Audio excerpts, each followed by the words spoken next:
Oi, gente, tudo bem com vocês? Eu sou a professora Karine Veras. Em nossa aula de hoje, nós estudaremos e responderemos a seguinte pergunta: como é que ocorre a habilitação na licitação e o encerramento do processo licitatório de acordo com aquelas regras, da nova lei de licitações? Bom, gente, antes da gente responder essa pergunta, nós vamos fazer um paralelo, certo? Vou explicar bem direitinho para vocês.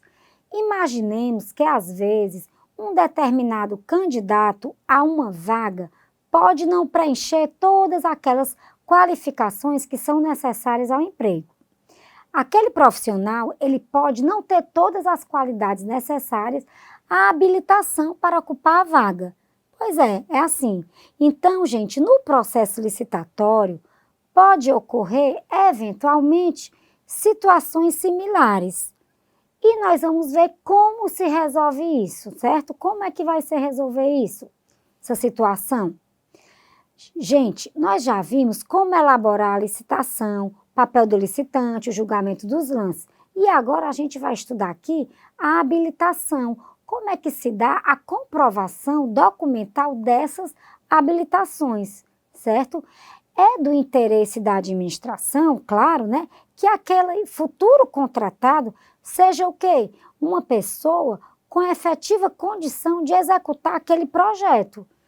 Então, uma proposta só é de fato vantajosa para a administração se ela puder ser cumprida e em boas condições.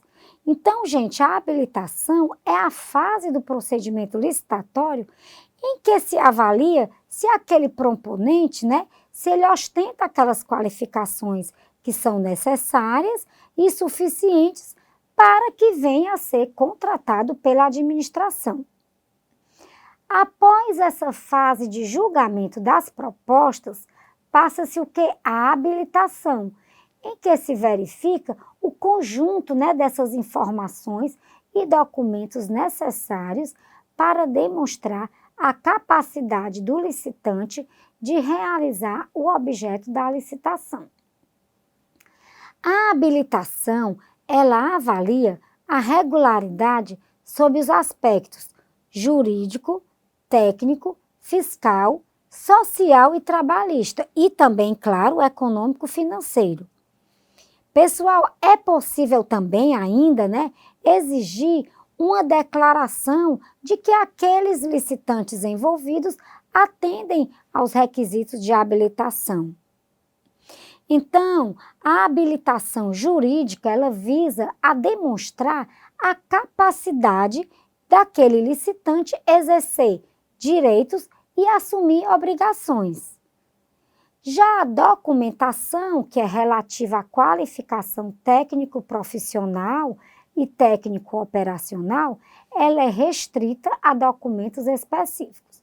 Aí vocês devem ter a dúvida, e professora, como se comprovam, essas regularidades exigidas? Pessoal, as habilitações fiscal, social e trabalhista, elas são examinadas, são checadas pela verificação de certos requisitos, como inscrição no CPF e CNPJ, cadastro de contribuintes e certidões de regularidade perante INSS, perante a Receita Federal, Estadual, a Justiça do Trabalho, Tudo isso tem que ter a certidão. A habilitação econômico-financeira, ela busca demonstrar aquela aptidão econômica para que essa pessoa venha cumprir as obrigações decorrentes do contrato e deve ser comprovada de forma objetiva e restrita com a apresentação do balanço e também certidão negativa dos feitos sobre a falência. Aí vocês vêm com aquela dúvida, professora, todos devem apresentar essa comprovação? Não, muito cuidado. A apresentação dos documentos de habilitação é exigida apenas para aquele licitante que foi vencedor, exceto, aí vem as exceções, quando a fase de habilitação anteceder a de julgamento. Exatamente quando ocorre o quê?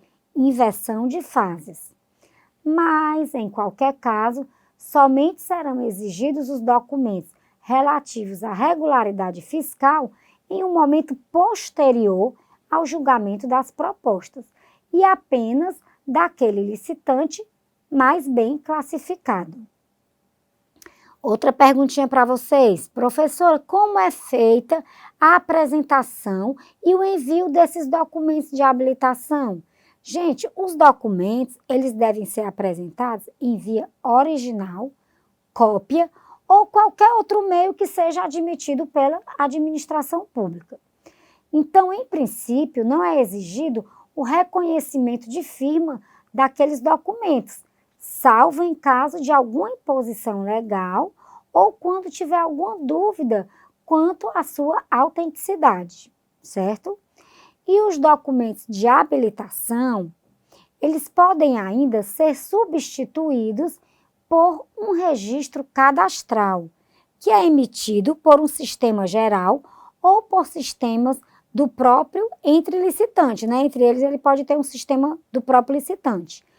E será possível, professora, dispensar essa apresentação de documentos? Sim, gente, é possível. A documentação de habilitação, ela pode ser dispensada total ou parcialmente, em alguns casos que eu vou falar para vocês. Primeiro, ela pode ser dispensada na entrega imediata do objeto licitado. Se for a entrega imediata, entregou, não precisa. Segunda situação, naquelas contratações em valores inferiores a 1/4 do limite para dispensar de licitação para compras em geral. Uma terceira situação, né, é nas contratações de um produto para pesquisa e desenvolvimento até o valor de R$300 mil. Aí lá vem uma duvidazinha. Professor, e será que é possível substituir ou apresentar novos documentos?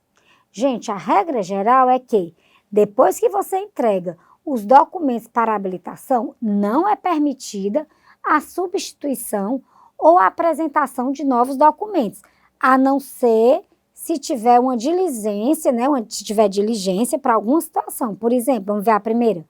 Uma complementação de informações acerca dos documentos que já estão apresentados pelo licitante e desde que seja necessária para apurar fatos existentes à época da abertura do certame. Uma segunda situação é a atualização dos documentos cuja validade tenha expirado após a data do recebimento das propostas. Então, vamos resumir aqui para vocês entenderem melhor. Gente, a habilitação ela é necessária para se atestar o quê? A idoneidade do licitante. No entanto, tem alguns casos específicos em que é possível ou dispensar ou substituir documentos. Vamos agora, gente, passar para a fase, né? Vamos para a fase de encerramento da licitação. Então, finalizadas essas fases de julgamento e de habilitação, e depois que sejam superados alguns recursos, nós teremos o quê? A adjudicação do objeto ao licitante vencedor e a homologação do certame, que é feita pelo ato da autoridade superior. Então, com isso, né, com tudo isso, o processo licitatório, ele vai ter cumprido a sua função principal. E qual é? É exatamente a de viabilizar a contratação do particular pela administração pública.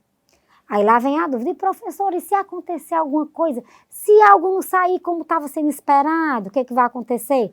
Gente, vai acontecer duas hipóteses. Vamos lá, vou explicar para vocês. A verificação de nulidade ou então a perda do interesse da administração na contratação.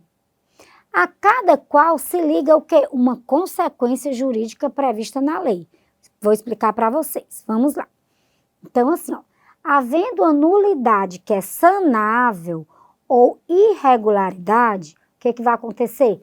O processo vai retornar à origem para que seja saneado, com a anulação dos atos insuscetíveis de aproveitamento e o seu refazimento. Agora, já no caso de ilegalidade, isso, gente, prestem bastante atenção.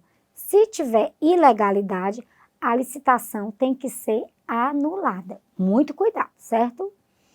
Agora vamos falar um pouco da perda. A perda do interesse da administração deve ser resultante de um fato superveniente e tem que estar devidamente comprovado pela autoridade competente. A licitação vai ser então o quê? Revogada. E professor, e se for anulado ou revogado? Não há como o licitante corrigir? Ele pode ir lá e corrigir isso aí?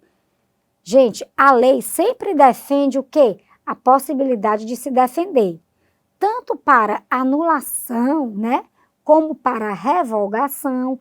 A lei, claro que vai garantir àqueles interessados no certame licitatório o direito de quê? De uma prévia manifestação que condensa todas as garantias constitucionais do devido processo legal, do contraditório e, claro, da ampla defesa.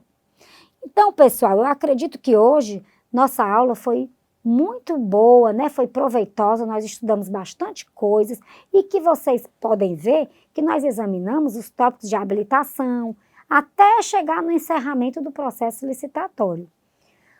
Uma informação mais detalhada, né, essencial, vocês podem localizar nos e-books que estão disponibilizados para vocês em nossa biblioteca do curso. Vocês podem fazer essa consulta, ler todo o material. E também, se tiverem dúvidas, né, vocês podem encaminhar para a tutoria. Espero que vocês tenham assimilado o conteúdo de hoje. Desejo bons estudos e até o nosso próximo encontro.